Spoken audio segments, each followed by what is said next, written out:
Bwana Yesu Kristo asifiwe, watazamaji na wasikilizaji.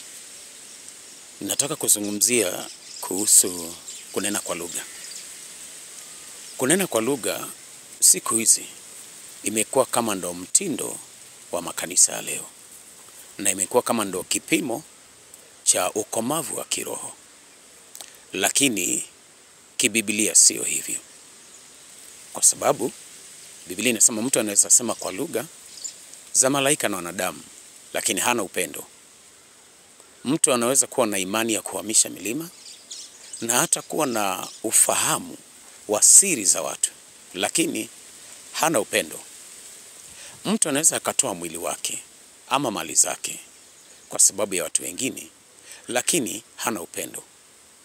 So tunaweza kuona kwamba kunena kwa lugha ama matendo ya kiungu haimaanishi mtu amekomaa.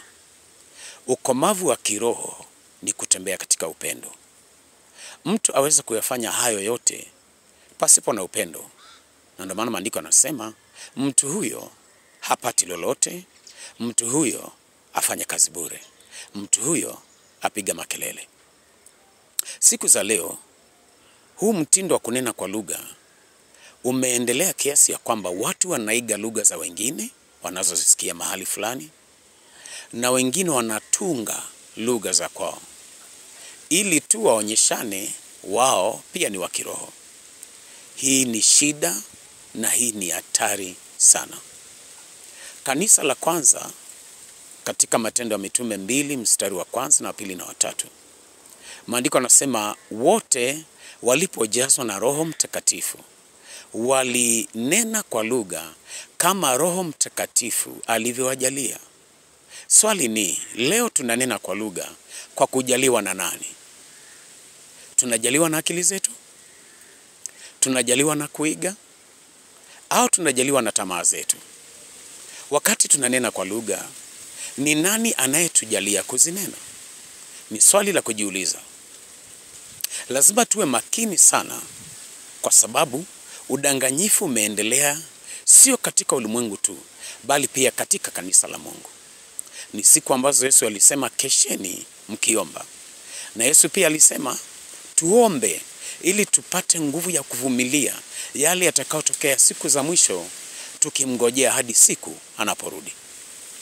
Wakristo, watoto wa Mungu, kama haujajaliwa bado kunena kwa lugha kwa Roho Mtakatifu, zoea tu kuomba maombi ya kawaida.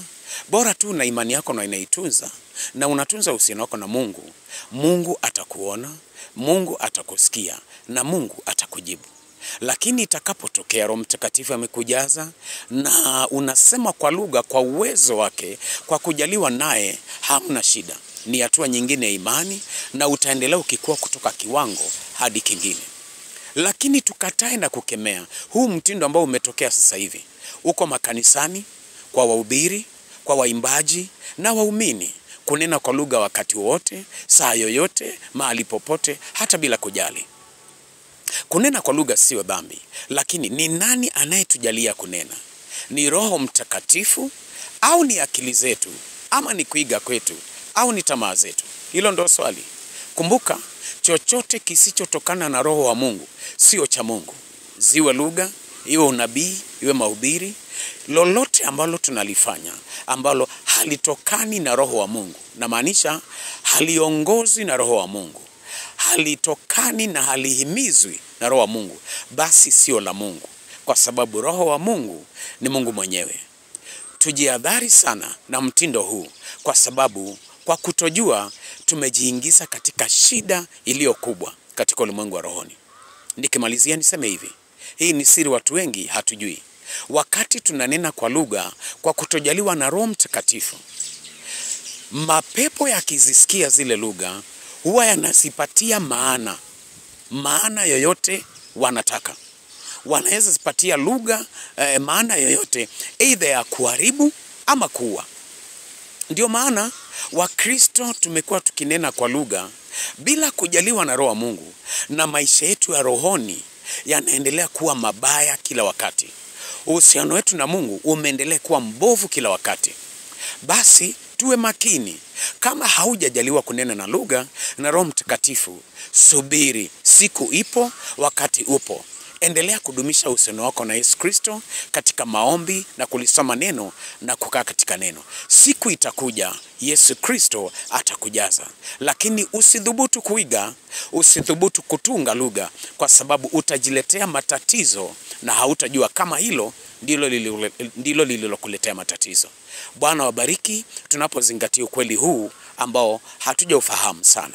Mungu wabariki kwa jina la Yesu Kristo. Amen.